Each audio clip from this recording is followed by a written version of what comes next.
All right, Alexander, let's talk about Putin's inauguration, his new term as president of Russia, perhaps what his cabinet is going to look like. And let's also discuss the rumors or reports from Russian intel. Most of it's coming from Russian intel sources that there might be a shakeup in Ukraine as well. Let's not forget that Zelensky's term runs out at the end of the month, his official term as president. So that's going to be interesting to follow as well. So let's start with Putin, the inauguration, and the presidential term that awaits him. Yeah, I mean, this is indeed the inauguration of the president of Russia. It's a big event in the Russian political calendar. I think the thing to understand about it is that the mood in Russia at the moment is very confident. The economy is going through a major upswing. Living standards are rising. Inflation, by the way, is actually falling. I mean, we've had all sorts of things in the West about claims about inflation falling. In Russia, it really is falling. So inflation is falling, living standards are rising, the economy is on an upswing, the war is going well in Ukraine, Russia is advancing on the front lines. There was all sorts of threats about a potential Ukrainian attack on Crimea. As of the time of making this program, that hasn't actually materialized.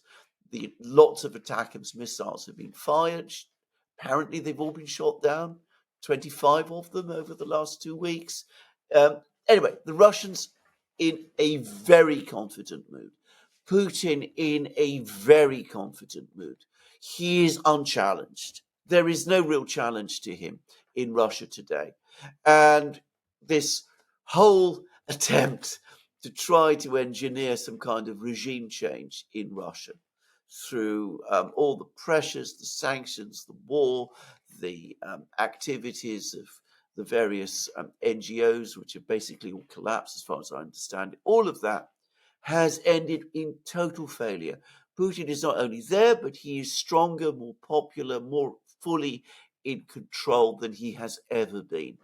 And you're getting the sense of that from his speeches. I mean, he's made some comments already about the fact that, Russia did everything it could to achieve a peaceful settlement of the problems in Ukraine.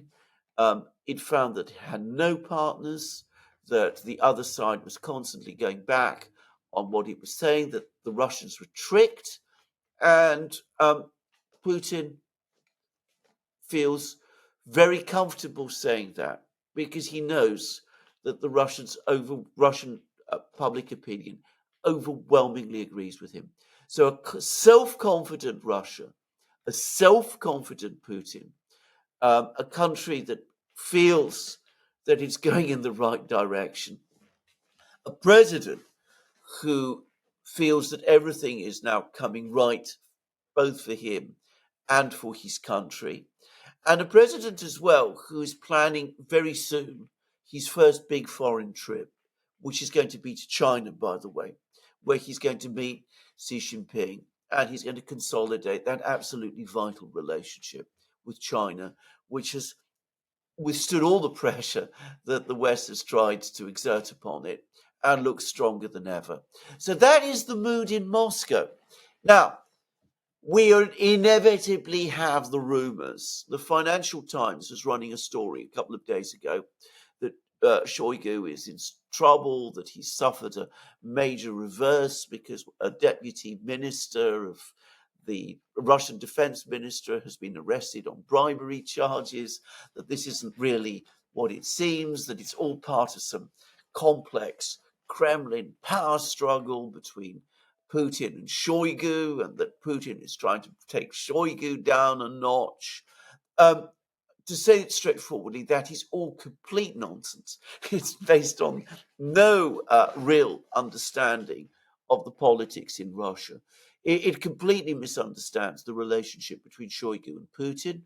And straight after that article appeared in the Financial Times, Peskov, who is Putin's spokesman, actually went forward and said, that actually Shoigu and Putin are in constant contact and they speak together on the phone several times a day because they have to, because there is the military, the special military operation is underway. So this event with the deputy minister has absolutely nothing to do with the relationship between Shoigu and Putin. And it in no way says or indicates that Shoigu is in any kind of political trouble. Now, whenever the president is inaugurated in Russia, by law, the Russian cabinet resigns because they offer their resignations to the president, and the president then, as part of his work to prepare his new program, appoints a new government to take his new program forward. I think in this case, Putin is most likely going to stick with most of the people we already know. So the Prime Minister Mishustin, I'm guessing, is going to remain there because he's doing a very good job, and there's a general acknowledgement in Russia that he is doing a very good job. I think all of the economic team, Belousov, Nabulina, Siluanov, the finance minister, Reshetnikov, the economics minister, Manturov, the industry minister, Patrushev, the agriculture minister. I think Putin is going to stick with them again because why would he want to change them? They're delivering faster economic growth. They've managed the economy well. They've dealt with the sanctions issues effectively. I think he'll want to keep them. Shoigu, I happen to know because I was told this by two completely different sources, each very well informed about Russian affairs. Shoigu, before the start of the special military operation, told Putin that he wanted to retire. He's actually been in the post for quite a long time. He's been a minister of the Russian government going all the way back to the 90s. He feels that he wants to retire. He wants to go. He wants to fish. Apparently, he enjoys fishing. All of those things. Putin asked him to stay to see this war through.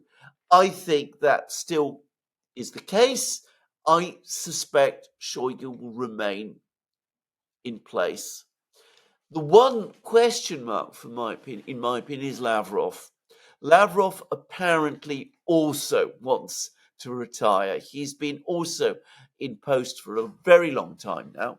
And remember, he's been not just foreign minister, but he was before then, he was Russia's UN ambassador. He's had a continuous history at the top of the Russian diplomatic service, extending back for decades. And if there's going to be a change, it might be with Lavrov. I mean, I don't think that Lavrov is in any trouble, but it may be that Putin is thinking about, replacing Lavrov with someone new, but somebody who is already well known to the Chinese, well known to the world. One could guess all kinds of people. Ryabkov, the deputy foreign minister, is a possibility. Nebenzia, the Russia's UN ambassador, is another possibility. There may be all sorts of other people. I don't know one way or the other. But I think that is, if there's going to be a departure, that seems to me the most likely one. But, I don't expect any fundamental or big change. Yeah, I just want to say that even in Greece, when the government is reelected, that they'll switch around the cabinet. I mean, this is not uncommon for many countries around the world, that when the president or prime minister wins a reelection, there usually are some changes in the cabinet. So even if there are some changes in Russia, it shouldn't be shocking or scandalous or anything like that. It's very, very common to see some changes in an administration when a president or prime minister is reelected. And I agree with you. Shoigu has been wanting to retire, but yes, Putin wants him to stay on. And Lavrov, we actually did videos on this before the special military operation. Lavrov made it known that, look, I've been doing this for many, many decades. I want to relax. I mean, people forget that these guys are getting older. I mean, they're human beings. Absolutely. So Putin asked Lavrov to stay on, and he did. So I mean, even if there is changes at the top with some well-known names that we all know and a lot of people admire, it shouldn't be shocking to anybody. This is very common stuff. Let's talk about Zelensky now and the fact that his term runs out. End of May, his official term as president runs out, and there are some names being floated around to replace Zelensky. Poroshenko, Klitschko. Actually, Klitschko was in France. Interesting news that he was in France meeting with French officials. We have Zelensky, of course. That's a name that always gets brought up. And Zelensky's popularity is still at the top. He's the most popular government administration or former administration official. And you have Yermak as well. People are talking about Yermak, Zelensky's entertainment lawyer, and the man that people say is actually running the show in Ukraine. What do you make of these rumors and reports that Zelensky may be on the way out? These are, of course, rumors, but they're very widespread. It seems to be undoubtedly the case that Zelensky's popularity is collapsing, and has been. I mean, it's been in free fall for some time, but the situation has worsened for him over the last few months, especially as the Russian advances in Ukraine have accelerated. There's known to be very serious unrest in the army now, that all sorts of important brigades are becoming very restless and have been openly critical of his leadership.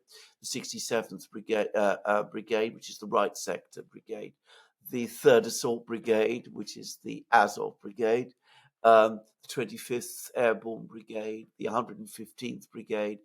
Anyway, they're all the 79th Brigade. They're all now very, very critical of his leadership. There are rumors that the defense minister, a man called Umerov, might be forced out as well. Just saying. That could be connected also with all this unrest in the military. And of course, there's very, very great anger in the country about the mobilization law and about the attempt to get the young people, or rather not the young people, the men who've gone to Europe, to bring them back to Ukraine. And there are actually public protests amongst some of these people outside Ukraine, these Ukrainians outside Ukraine, against this. And even the Western media has been covering all of this. So, it would be completely understandable if there were moves at the moment to remove Zelensky when his legal term ends, which is on the 21st of May. Now, what makes all these rumors interesting is that supposedly the United States is now directly involved in these moves.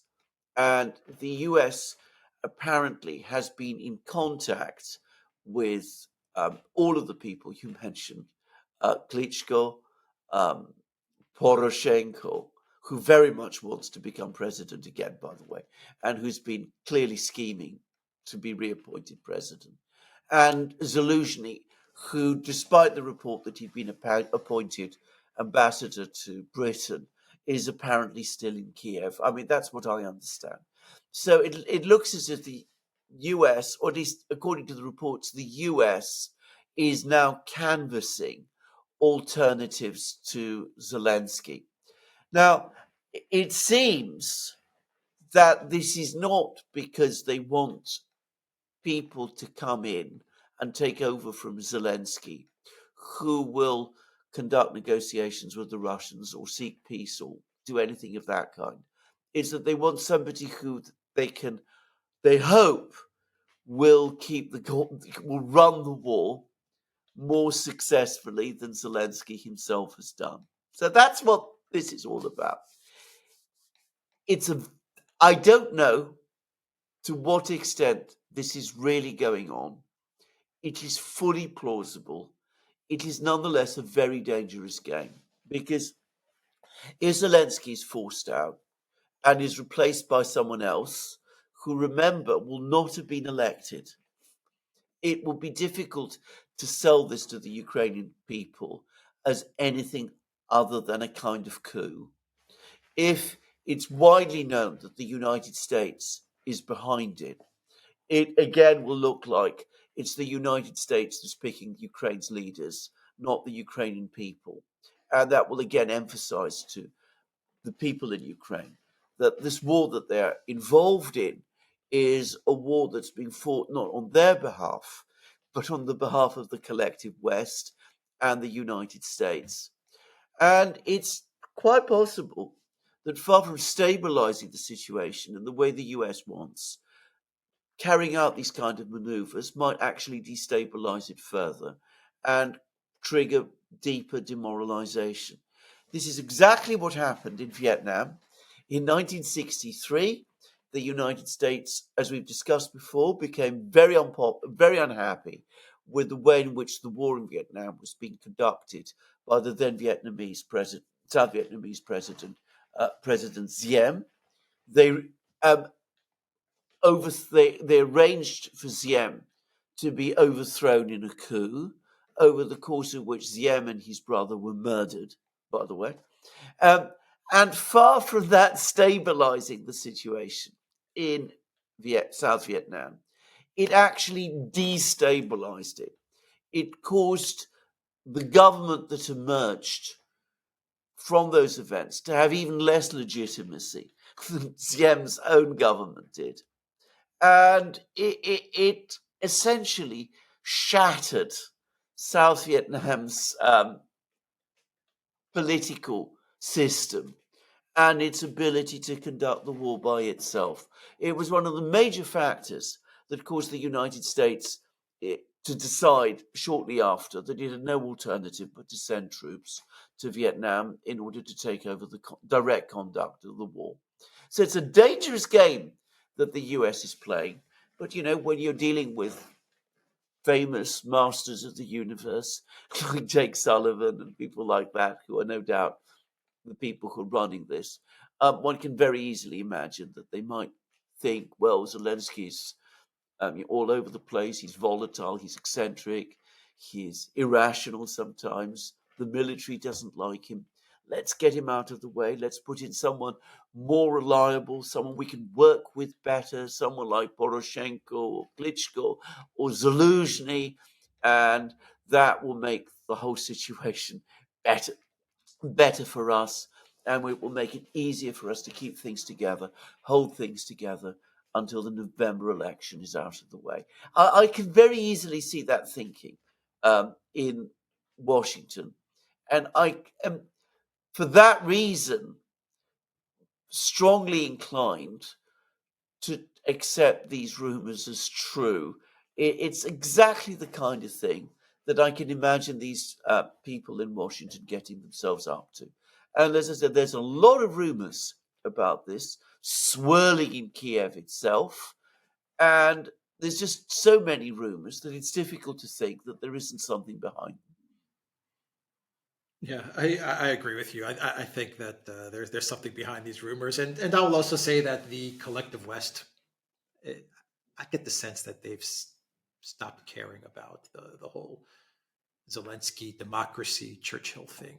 I mean, I think they're done with it. The statements that they're coming out with almost on a daily basis is pretty much along the lines of Ukraine is going to fight the Russians on our behalf.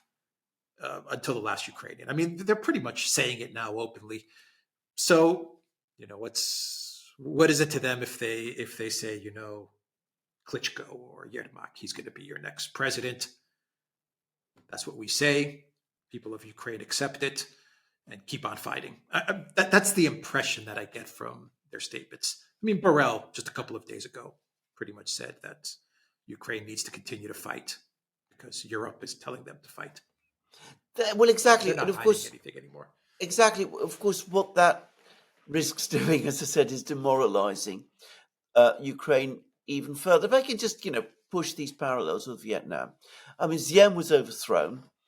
A new military government was established with various military leaders. Eventually, a man called President Tew, became sort of the de facto, well, the leader of the country, but with none of the authority and legitimacy that Siem had previously had. The military was expanded in South Vietnam hugely. I mean, it grew to enormous size. But of course, its willingness to fight just trickled away because South Vietnamese soldiers were saying, well, why should I risk my life for the United States? I'm not an American. If I'm not fighting for my own country, what am I fighting for? The government I have isn't one that I elected. It was one that was, was even selected within Vietnam itself. It's a government that was chosen for me by the United States, and I'm fighting America's war. And the South Vietnamese army, in terms of its numbers, it looked enormously big and strong, but it ceased to be fighting effectively. And if they do the same thing to Ukraine, I mean, as you correctly say, they're talking about fighting the war to the last Ukrainian. Macron made an astonishing comment that Ukraine must win because otherwise the Russians will establish missiles in Ukraine and they'll be able to threaten Europe. I mean, apparently, the Russians bringing missiles closer to Europe is a threat. The West bringing missiles closer to Russia is not. But anyway, let's talk about that some other day. The point is, as you correctly said, the West is now talking about the war in Ukraine purely in terms of its own interests. The mask that it was all about Ukraine is gradually slipping away. Ukrainians are aware of that.